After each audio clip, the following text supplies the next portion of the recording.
Good evening children.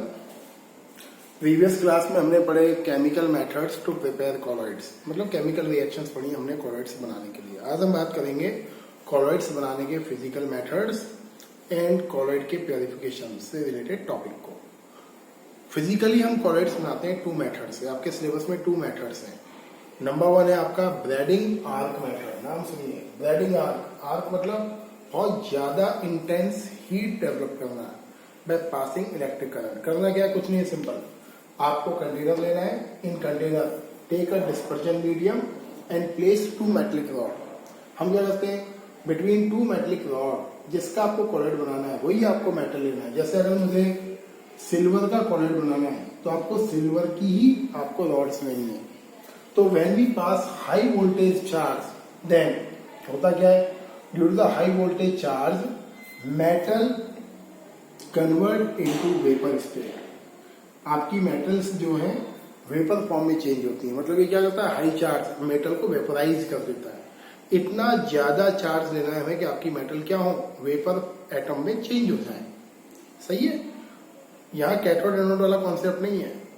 तो हमें करना क्या है, हाई अमाउंट ऑफ चार्ज पास करना है। तो हाई अमाउंट ऑफ चार्ज पास करने से क्या होगा, आपके जो मेटल के एटम्स हैं, मेटल के एटोमाइजेशन एनर्जी को यूज करके गैसियस फॉर्म में चेंज हो जाएंगे। अब होगा क्या, when the vapour of metal enter in dispersion medium these atom due to the expensive cooling of ice bath, ये जो मेटल के जो एटम्स आए वो क्या करेंगे, इस एक्सपेंसिव कूलिंग की वजह से एक दूसरे से ज्वाइन होंगे और ज्वाइन होने के बाद कॉलॉइडल पार्टिकल के फॉर्म में चेंज हो जाएंगे। सही है। इसको हम बोलते हैं ब्रेडिंग आर्क मेथड। जितने भी मेटल के कॉलॉइड्स हम बनाते हैं, स्पेशली इनर्ट मेटल के कॉलॉइड्स, वो हम इसी मेथड से बनाते हैं। क्यों करते हैं high voltage charge pass, because metal की जो फोर्स ऑफ अट्रैक्शन है, मेटलिक बॉन्ड, वो बहुत स्ट्रांग होता है।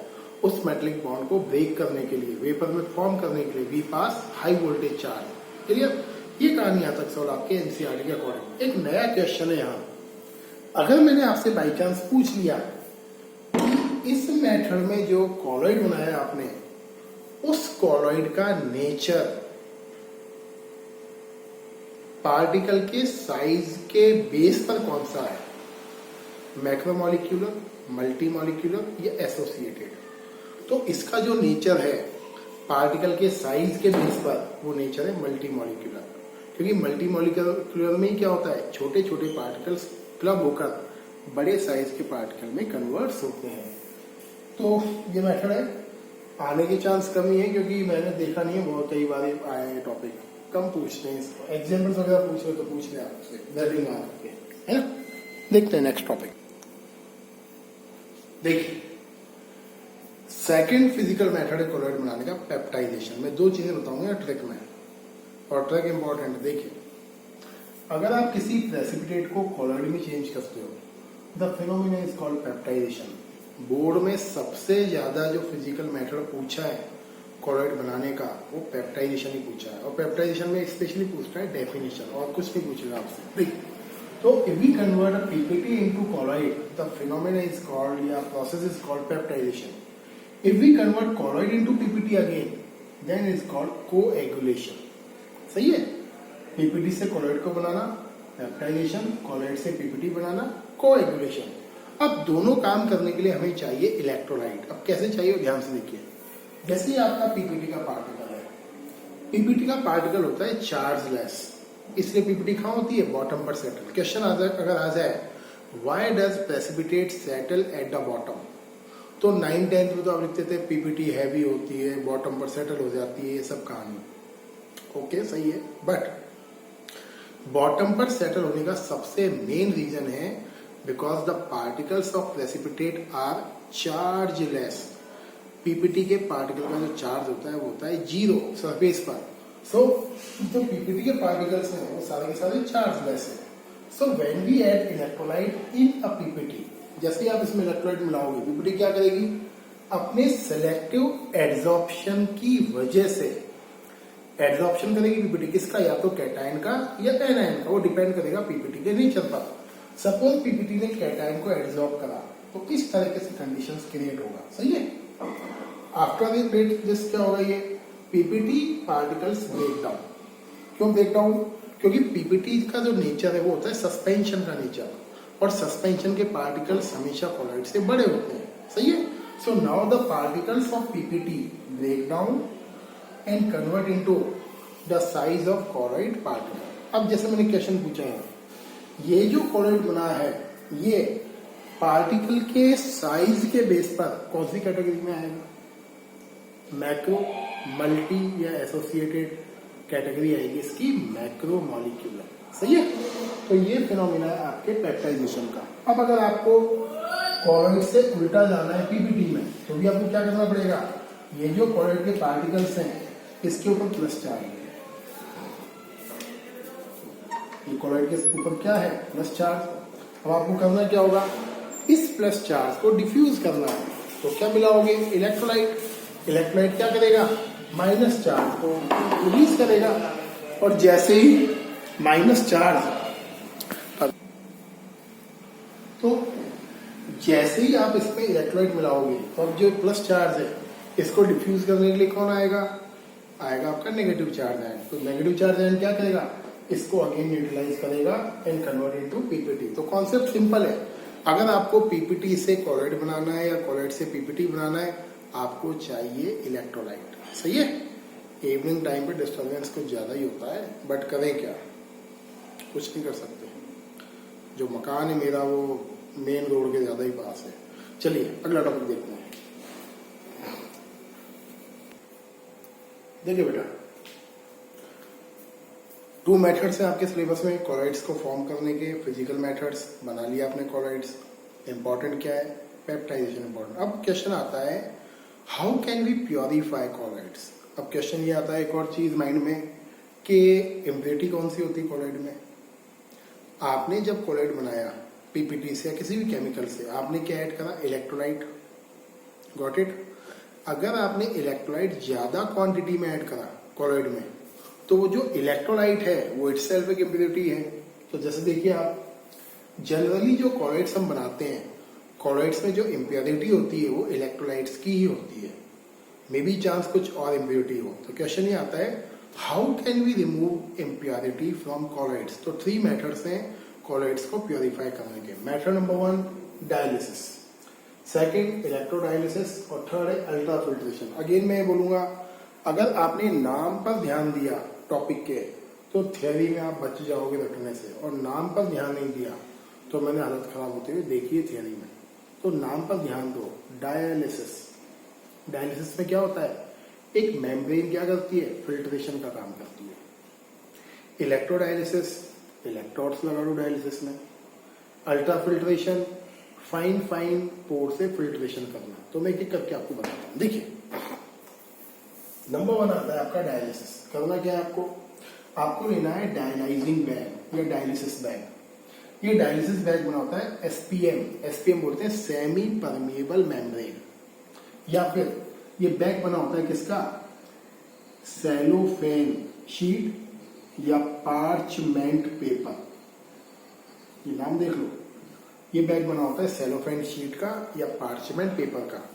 ये शीट ऐसी शीट होती है जो इलेक्ट्रोलाइट के पार्टिकल्स को कॉलॉइड से बाहर जाने देती है and not allow the particle of colloids outside, सही है।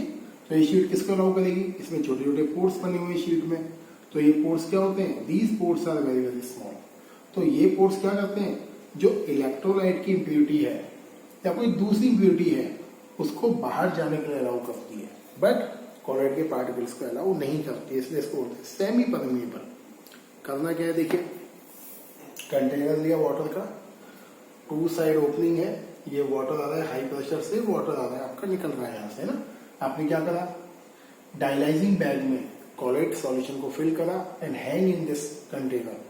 So when the water comes with high pressure inside, with the pressure of water, the water wash away the impurities of electrolyte from the colloids, and after some time you see that you get in your dialyzing bag a fresh colloid or a pure colloid, सही है। Board बड़ा चालाक है। Board आपसे ये नहीं पूछेगा कि डायलिसिस की डेफिनेशन बताइए क्या है, बोर्ड कुछ अलग पूछता है। अब जैसे आप बोलते हो ना कि सर नए नए क्वेश्चन बन जाते हैं बोर्ड में, तो पता नहीं कैसे बन जाते हैं। कई बच्चे बोलते हैं, 99% बोलते हैं सर ऐसा क्वेश्चन आया ना वो रिफ्रेशर में था, ना एनसीईआरटी में था, ना एग्जाम्पलर में था। आएंगे आपके सामने भी आएंगे, मेरे सब्जेक्ट में नहीं आएंगे। जितने भी आप पढ़ोगे सब में 5-10 नंबर का पेपर ऊपर नीचे आएगा। कैसे निपटे इन क्वेश्चन से, तो निपटने का तरीका है। क्वेश्चन बताता हूँ मैं आपको दो बोर्ड का। बोर्ड में प्रीवियस ईयर है, पता नहीं इस ईयर में आ रही है एक्चुअली में, सॉरी। क्वेश्चन ये था, what happens on prolonged dialysis. Question सुन लो, अगर हम डायलिसिस को लॉन्ग टाइम तक करें तो क्या होगा। What happens on prolonged dialysis. जब ये क्वेश्चन आया तो 99.99 बच्चों ने लिखा when we do the prolonged dialysis then the colloid lose its impurities. उन्होंने लिखा अगर आप डायलिसिस देर तक करोगे तो कोलॉइड्स क्या हो जाएगा, एक्सट्रीमली रिफाइन हो जाएगा। And they got 0 marks. Answer सुन लो, अगर आपने डायलिसिस लॉन्ग टाइम तक करा तो होगा क्या, आफ्टर सम टाइम जो कोलॉइड के सरफेस पर इलेक्ट्रोलाइट का जो पार्टिकल अटैच है विच मेक कोलॉइड स्टेबल। समझो ध्यान से, अगर आपने डायलिसिस को लॉन्ग टाइम तक करा तो होगा क्या, अल्टीमेटली जो आयंस प्रेजेंट है कोलॉइड के सरफेस पर, जो चार्ज प्रेजेंट है विच मेक कोलॉइड स्टेबल, वो क्या करेगा, वो चार्ज भी आपका वॉश आउट हो जाएगा। And when this charge wash out और ions are washed out on excessive dialysis, the colloid particles lose their charge and convert into precipitate. तो सिंपल वर्ड का आंसर था कि अगर हम डायलिसिस को लॉन्ग टाइम करेंगे तो आपके कोलॉइड पार्टिकल्स क्या करेंगे, they will lose their charge and convert into precipitate. The phenomena is called coagulation. Got it. ये क्वेश्चन आया बोर्ड में, हॉट्स में। दूसरी चीज, ये जो डायलिसिस होता है ये बहुत स्लो प्रोसेस है। ये जो डायलिसिस हम करते हैं, हटा रहा हूँ थोड़ा देख लीजिए ना, ये जो हम डायलिसिस करते हैं ये बहुत स्लो प्रोसेस होती है। बोर्ड का question number 2, what can be done to make the process rapid. इसको स्पीड अप करने के लिए हम क्या करते हैं, प्रोसेस को हम क्या करते हैं, we place 2 electrodes in water. हम इस वाटर में लगा देते हैं 2 इलेक्ट्रोड्स को। तो इलेक्ट्रोड्स लगाने से क्या होता है, अगर आपकी इम्प्योरिटी पॉजिटिवली चार्ज आयन है और आपकी इम्प्योरिटी नेगेटिवली चार्ज आयन है, तो जो प्लस वाला इलेक्ट्रोड है वो माइनस वाले इलेक्ट्रोलाइट्स को अपनी ओर अट्रैक्ट करता है। माइनस वाला इलेक्ट्रोड है वो क्या करता है, पॉजिटिवली चार्ज इलेक्ट्रोलाइट को अपनी ओर अट्रैक्ट करता है। तो इससे क्या होता है, आपका डायलिसिस रैपिड होता है। तो क्वेश्चन ये है, what can be done to make the dialysis rapid. Dialysis को फास्ट करने के लिए हम क्या करते हैं, तो आंसर है we place 2 electrodes in water. Got it. And these electrodes attract respective charge impurities और इलेक्ट्रोलाइट टुवर्ड्स इट। इसको हम बोलते हैं इलेक्ट्रोडायलिसिस। ये इससे जुड़ा हुआ है ना। Got it. देखते हैं आप, देखिए नेक्स्ट है इसका अल्ट्रा फिल्ट्रेशन, प्योरिफिकेशन का मैटर। अब नाम देखो, फिल्ट्रेशन करना क्या है, फिल्टर करना है कोलॉइड को आपको। और फिल्टर किससे करना है, स्पेशल फिल्टर पेपर से। अब स्पेशल जो फिल्टर पेपर है उसको बोलते हैं अल्ट्रा फिल्टर पेपर। कैसे बनता है समझ लो, कोई ज्यादा खास टॉपिक नहीं है। सिंपल फिल्टर पेपर लेना है। सिंपल फिल्टर पेपर के पोर्स क्या होते हैं, बड़े होते हैं साइज में। ये सिंपल फिल्टर पेपर के पोर। हम क्या करते हैं, अगर आपने सिंपल फिल्टर पेपर यूज करा कोलॉइड को फिल्टर करने के लिए, तो क्या करेगा, through this pore with the electrolyte और इम्प्योरिटीज आपके कोलॉइड पार्टिकल भी क्या होंगे, पास आउट हो जाएंगे। एग्जाम्पल ऑफ मिल्क का, क्या हम मिल्क से व्हाइट कलर के पार्ट को फिल्टर करके सेपरेट कर सकते हैं, आंसर है नो। तो क्या करें, हम करते क्या है, जो सिंपल फिल्टर पेपर है उसको डिप करते हैं 4% नाइट्रोसेल्युलोज सॉल्यूशन एल्कोहल एंड ईथर में। होता क्या है, ये जो नाइट्रोसेल्युलोज सॉल्यूशन एल्कोहल और ईथर है ये इसके पोर के साइज को रिड्यूस कर देता है। छोटा हो गया सही। अब क्या करते हैं, इस फिल्टर पेपर को हार्ड करने के लिए, ये मेल्ट ना हो जाए when we filter a colloid, गल ना जाए, इसलिए क्या करते हैं, इसको डिप करते हैं फॉर्मेल्डिहाइड में, HCHO, फॉर्मेल्डिहाइड बोलते हैं। फॉर्मेल्डिहाइड क्या करता है, इस पेपर को हार्ड बना देता है और ड्राई करके हम ऑब्टेन करते हैं अल्ट्रा फिल्टर पेपर को। तो अल्ट्रा फिल्टर पेपर में स्पेशली क्या पूछेगा, आपसे पूछेगा केमिकल कौन से यूज करते हैं। तो केमिकल है 4% nitrocellulose, alcohol, ether, and for hardening we use formaldehyde. Clear है। तो ये फिल्टर पेपर कैसा बन जाएगा, जिसके पोर्स छोटे हों, and through these pores only impurities and electrolytes are passed out and colloids remain inside of it. Okay, आज इतना ही, और नेक्स्ट टर्न से हम बात करेंगे प्रॉपर्टीज ऑफ कॉलॉइड्स की। 3 लेक्चर्स और इस चैप्टर के, तो मैं कल सैटरडे, संडे और मंडे और ट्यूसडे तक ये चैप्टर कंप्लीट हो जाएगा। बाकी फिर टेस्ट हम लेंगे इसका, है ना। Thank you and have a nice day.